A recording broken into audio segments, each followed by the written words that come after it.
Halo teman bonsai, assalamualaikum warahmatullahi wabarakatuh. Ketemu lagi di channel saya Bonsai Gembong. Oke teman bonsai, sebelum dan sudahnya saya ucapkan terima kasih untuk teman-teman yang selalu menyimak, mensupport video saya.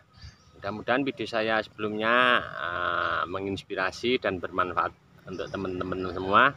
Kita tetap sama-sama belajar ya, berbagi. Saya juga belajar, saya pemula.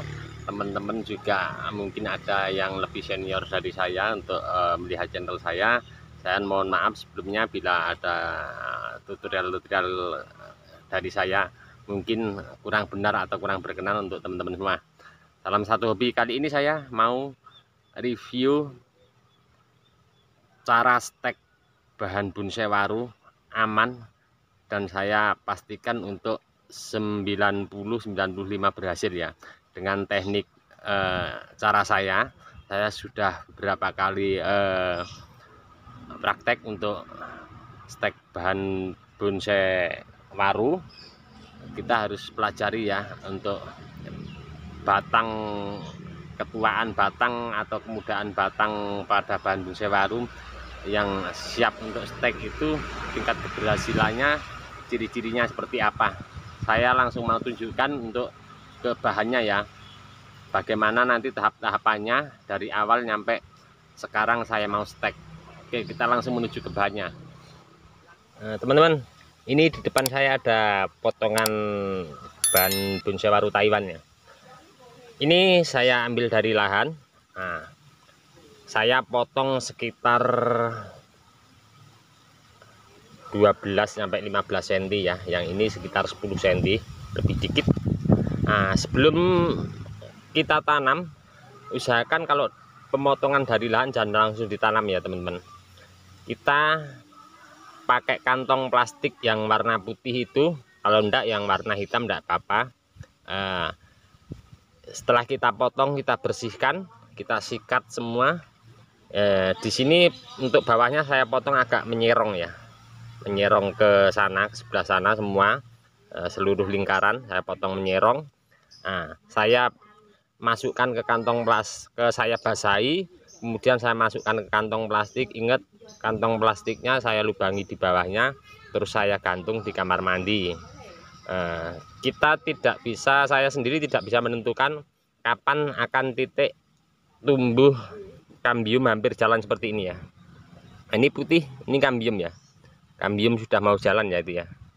Nah, kalau kambiumnya ini saya taruh di kamar mandi sekitar kurang lebih 1 minggu.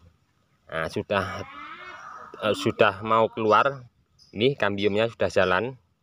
Nah, ini juga yang di atas ini dua-duanya sama, kambium sudah mau jalan ya, yang di bawah juga.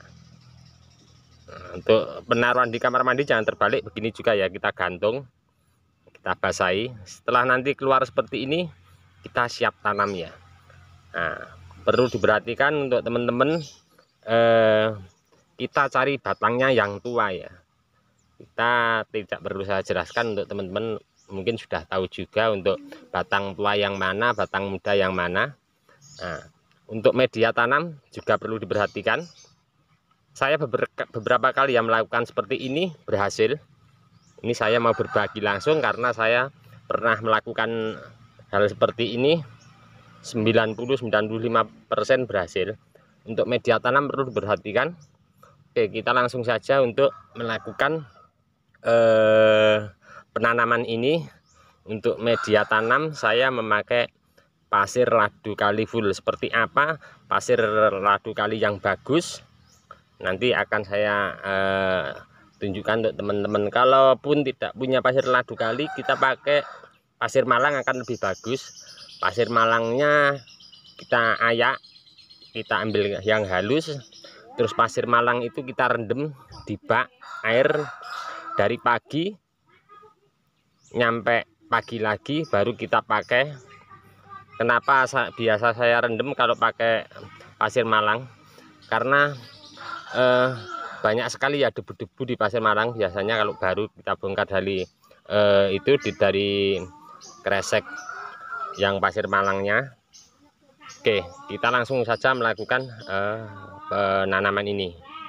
Oke teman-teman, Untuk pemakaian stek usahakan full pasir ya, jangan dicampur sekam. Dicampur sekam enggak apa-apa, tapi untuk sekamnya yang sekam bakar ya, jadi akan lebih aman. Ini tekstur pasirnya seperti ini, seperti pada gambar di samping ya, sebelah kiri layar kaca teman-teman. Untuk tekstur pasirnya seperti itu pas waktu pertama kali saya menurunkan media tanam. Bisa dilihat teman-teman di sebelah kiri layar kaca teman-teman, seperti itu tekstur pasirnya. Ini full untuk media tanam stek. Saya biasa pakai full pasir, jangan dicampur sama pupuk ya, fermentasi ataupun yang lain jangan, karena ini bahan stek ya. Apapun bahan bonsai yang stek, saya biasa pakai full pasir. Oke, setelah posisi seperti ini jangan langsung tanam ya teman-teman. Kita lakukan untuk penyiraman.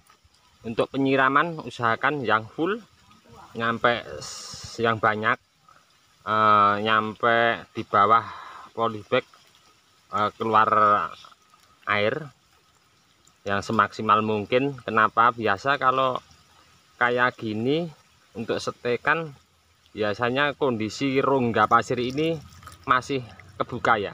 Ini biar untuk coro-coro orang Jawa bicara ingin mapan ya pasirnya. Jadi nanti seandainya setekan itu kita taruh di sini baru kita siram, mungkin terjadi ada kemiringan biasanya kalau steknya besar. Nah, setelah seperti ini kita siram banyak, saya tetap biasa pakai sekalian untuk tak-taan. Tak-taannya saya sederhana, makainya karpet talang, bisa juga pakai genteng ya. Nah, ini bisa dipakai beberapa kali ya untuk seperti ini karpet talangnya. Kalau kita mau pindah ke ground, kita bisa simpen, kita bisa gunakan lagi. Nah, kita taruh seperti ini, kemudian kita kasih media tanam lagi, tipis saja. Setelah itu kita baru melakukan untuk penanaman. Ingat jangan terbalik ya teman-teman. Ini pas kemarin saya habis potong, yang atas saya kasih potong lurus, terus yang bawah lurus juga, terus saya pakai karter peso menyamping, jadi enggak takut terbalik ya, udah kelihatan untuk ini atas bawahnya mana. Oke, setelah itu kita tinggal lakukan untuk penimbunannya.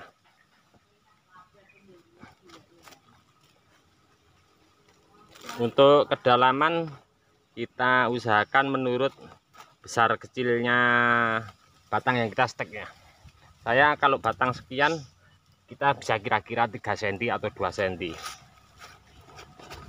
Dan satu lagi, setelah nanti kita lakukan penyiraman ulang ini, penutup ya, penutup perlu diperhatikan, itu sangat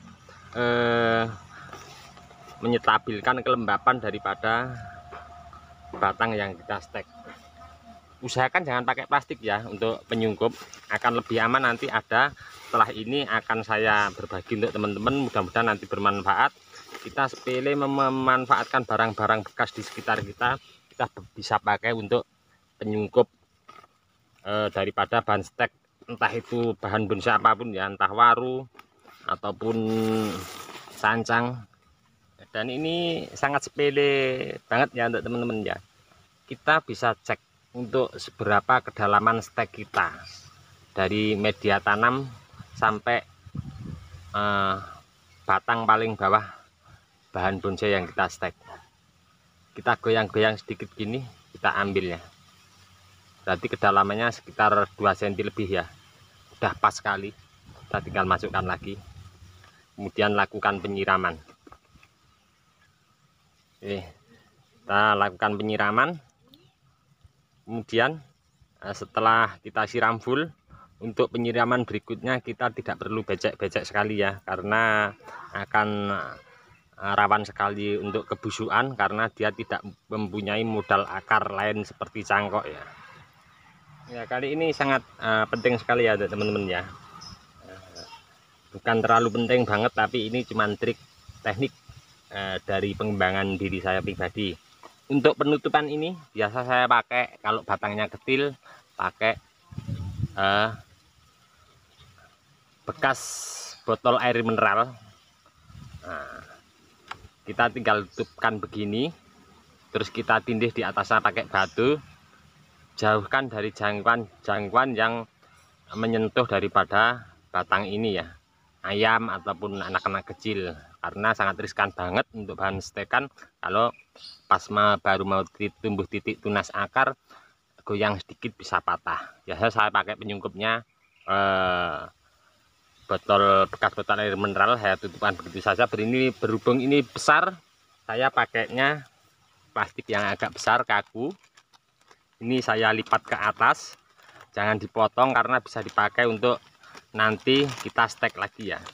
Nah, ini kalau saya pribadi saya masukin genteng di sampingnya sini, kan kita lipat ke atas ya. Otomatis kalau kita taruh genteng begini, otomatis berat bawah ya, jadi tidak akan mudah goyang. Sudah dibantu juga pakai bambu, kita tinggal lakukan penyungkupan seperti ini, mudah saja. Tentunya ini berat di bawah ya, karena di dalamnya kita kasih genteng tadi. Oke, seperti ini, sangat simpel sekali untuk teman-teman. Oke teman-teman, ini tadi sedikit tip trik untuk stek bahan bonsai waru, bagaimana kita melakukan stek dengan teknik-teknik dari pemilihan bahan, kemudian tidak langsung di stek, kita taruh di plastik seperti video di depan sudah saya bahas ya tadi ya, teknik-tekniknya seperti apa. Oke, dari kami di channel Bonsai Gembong, ini tadi sedikit tip trik, mudah-mudahan bermanfaat untuk teman-teman semua. Kita tetap sama-sama belajar, terus berkarya, berbagi. Kita tunggu nanti, saya akan review terus untuk bahan ini, kapan mulai pembongkaran penyungkupnya. Kita harus perhatikan tunas seberapa senti, karena ini akan mempengaruhi tingkat keberhasilan kita untuk stek bahan bonsai waru. Bahan bonsai waru sangat mudah sekali ya, bahkan ditancapkan begitu saja hidup, tapi akan lebih maksimal jika kita menanamnya dengan baik ya, dengan benar, dengan metode-metode yang saya pernah pelajari di lahan dan saya pernah coba. Oke, cukup sekian dulu dari kami di channel Bonsai Gembong. Salam satu hobi, salam budidaya. Assalamualaikum warahmatullahi wabarakatuh.